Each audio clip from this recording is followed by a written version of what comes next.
This video is a brief review of single variable differential calculus. It's no substitute for taking such a course, but it covers most of what we'll need for this course. It corresponds roughly to section 2.5 of the Applied Analog Electronics textbook. Let's take a look at some notation. First, quite often when we're taking derivatives in this class, we're going to want to use shorthand notation. And for that, we'll often use prime to indicate the derivative with respect to x. And occasionally we'll use dot to be the derivative with respect to time. There aren't very many of the formulas for derivatives that you're going to have to remember, and I'll go over them briefly now. First one is for a polynomial. If we have sum over all k, a sub k, x to the k, if we take the derivative of that, we can just do it term-wise and get sum over k, a sub k times k, x to the k minus 1. If we take an exponential, so we do e to the lambda x, take its derivative, and we just get lambda e to the lambda x. One thing that works very well for is that lambda doesn't have to be a real number. These can all be complex numbers here. And so we'll often have functions that look like e to the j omega t. If we take the derivative of that with respect to time, we get j omega e to the j omega t. And we'll end up using that one quite a bit. And finally, logarithms. If we take the natural log of any function, take its derivative, and that's just going to be the function's derivative divided by the function. Okay. Those are all the derivatives you really need to know. Derivative of logarithm, natural logarithm that is f prime over f. Derivative of an exponential is just the exponential itself times the derivative of what's up here. And polynomial, just term-wise differentiation. Okay, there's some combining rules that are worth remembering also.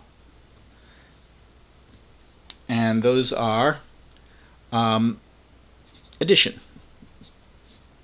The derivative of two things that are added is just the addition of the two derivatives. And this is basically what we use if we're doing the polynomials, because each of the terms we just took the individual derivatives of. And the product. That's a little messier. Derivative of product is u prime v plus v prime u. And now let's do division. That's going to be u prime v minus v prime u divided by v squared. And one more.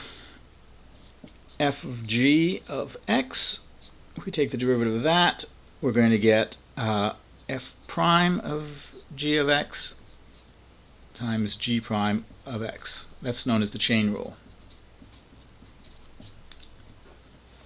And those are basically all the formulas you need to do essentially all the calculus that we'll do in this class.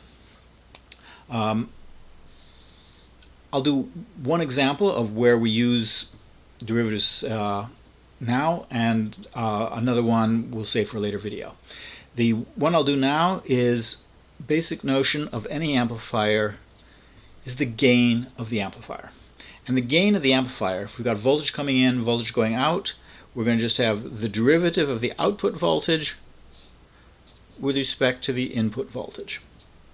And that's the definition of the gain for the amplifier.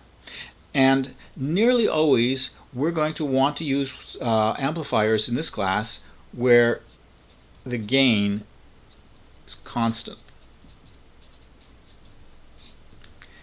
And what that means is that the function that we've got for output with respect to input, since it's always got the same gain, the gain is just the slope of the line, and so it's going to have a straight line as its output function. So the output is going to be a straight line relative to the input. V out is some constant times V in plus some other constant. This multiplier here, that's the gain, and the addition here is referred to as an offset or sometimes a bias, and we'll sometimes see it in terms of the output, and we'll sometimes see it in terms of the input, where you would have, so this is output offset. You'll sometimes see it in terms of V in plus the offset, where the offset is an input offset. And essentially all the amplifiers that we're going to design in this class are going to be designed with this sort of linear behavior, where we have a straight line here. Technically this is an affine function rather than a linear function, because there is almost always an offset that's not zero. We will also get a very similar concept when we do sensors, because we'll have sensitivity of the sensor, and this is again going to be the derivative of the output with respect to the input. Whereas the amplifier, the output and input were often in the same units, volts and volts.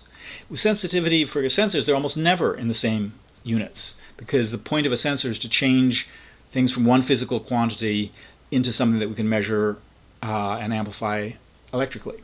So we're never going to get something that's like voltage or current as the output, whereas the input will be temperature or pressure or some other value. So for instance, for a pressure sensor, we would have derivative of the output voltage with respect to pressure, and that's going to be in units of volts per Pascal. And it's very important when we're dealing with sensors or with gain for amplifiers to keep track of what units we're working in, so that this is never a pure number. It's always got units associated with it, and you have to keep careful track of those units. For the gain, we can sometimes get away with being sloppy, because if we're dealing with volts per volt, that's unitless. But gains aren't always unitless. Our inputs and outputs aren't always in the same units. We can have amplifiers where the inputs are current and the outputs are voltage, for instance. And then the units are volts per amp rather than volts per volts, and we have to be very, very careful about units. Okay. The other application that we'll see a lot of in this course is optimization. And for optimization, we'll leave that for an entirely separate video.